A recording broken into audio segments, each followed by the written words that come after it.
Okay, let's have a little discussion on assessment before we begin this module.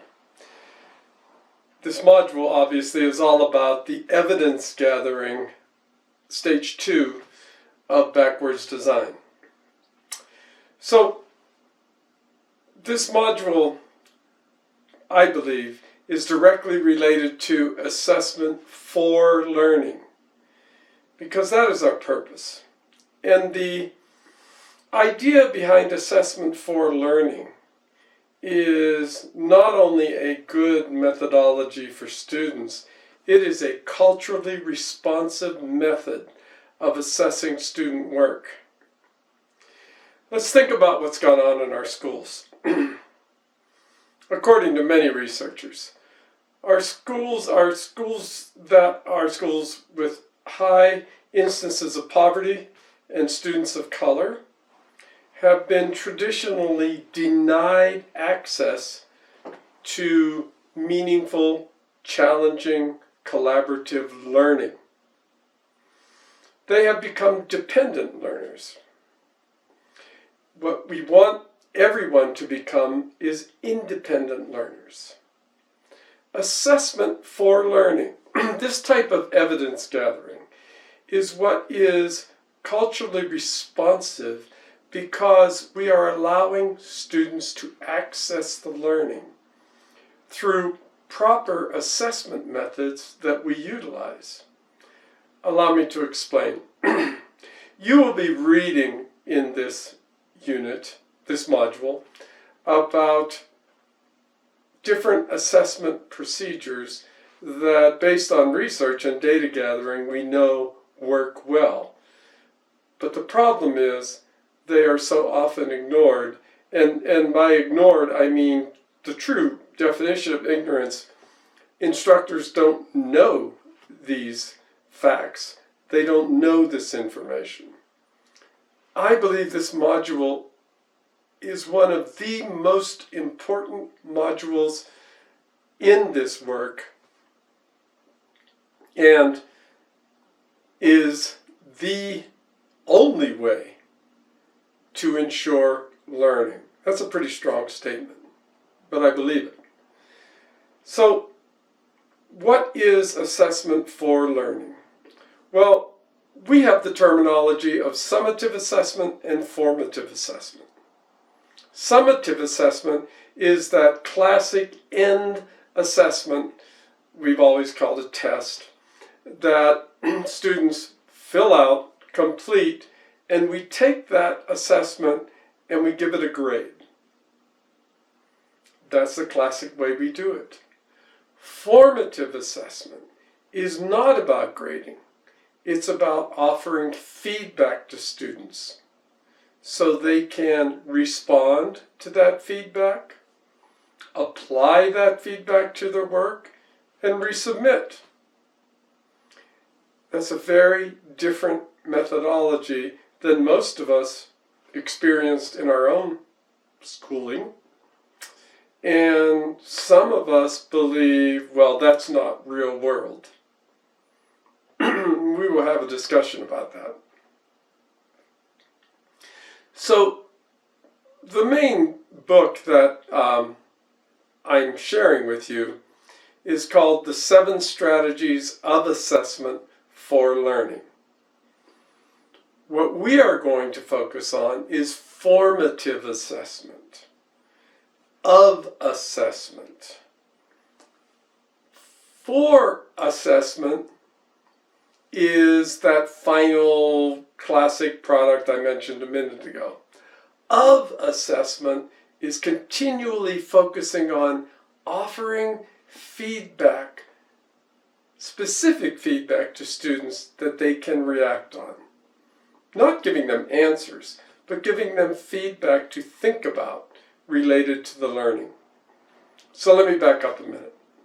The first modules that we have investigated are all about the learning and being very clear on what that learning is. Now we have to be very clear on the type of assessment we are offering students, and make sure the assessment is directly related to the learning, and make sure the students clearly understand what is necessary in that assessment to succeed. So Chapuis divides up assessment for learning in the following way. Where am I going? Where am I now? And how do I close the gap? Students should be able to answer these questions clearly, because we have structured the learning so clearly for them that they understand what it takes to demonstrate mastery. Feedback is the focus of assessment for learning. Let me share a story with you. In my work at the university, a few years back, I used to give the students feedback, but I also made sure that a grade was on the work they turned in. This is for major assignments, of course, so that they would see, I thought, so that they would clearly see if they did D work, C work, B- work, prior to revising it.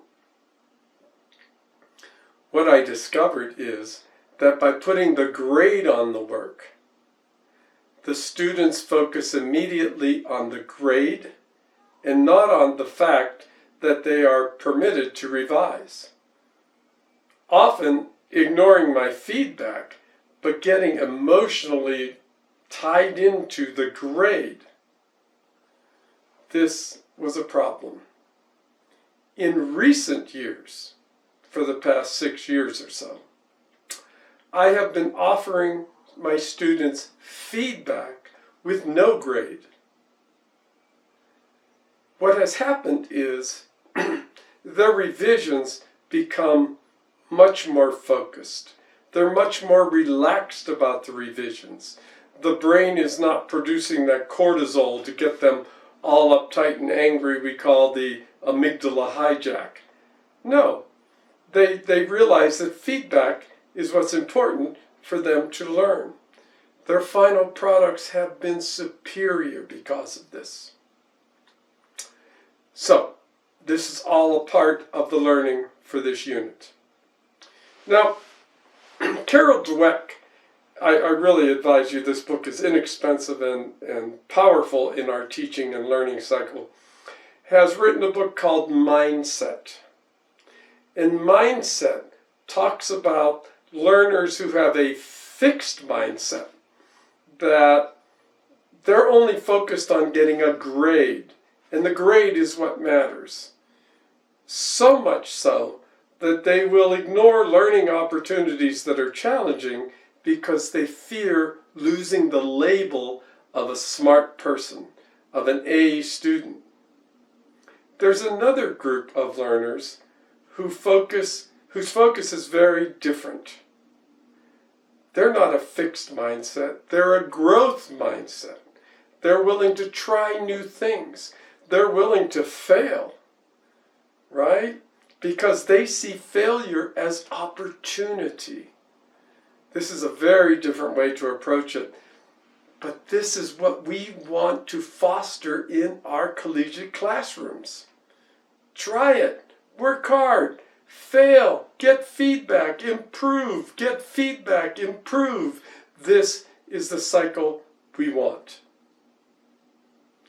Now, briefly, because you'll get more detail in this in the next modules,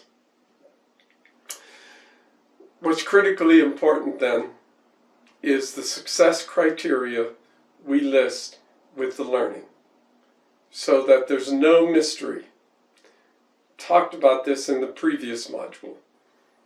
If the students know exactly what it takes to be successful, to demonstrate the learning, then they can get deeply involved in self-assessment, they can have meaningful peer assessment, and they can learn the terminology for giving feedback.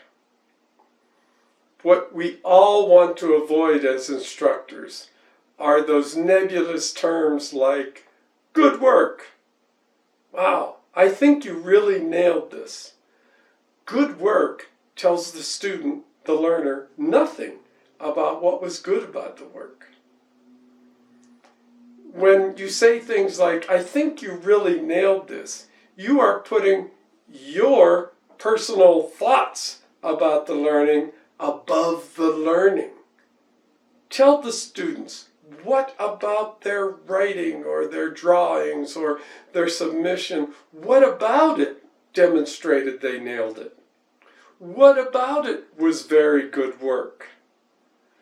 What can we offer students to think about to improve what they have?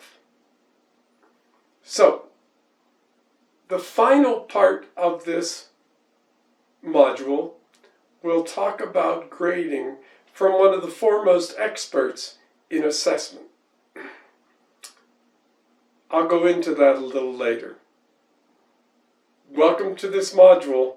Enjoy the challenge and think about how you can apply the methods in your classroom.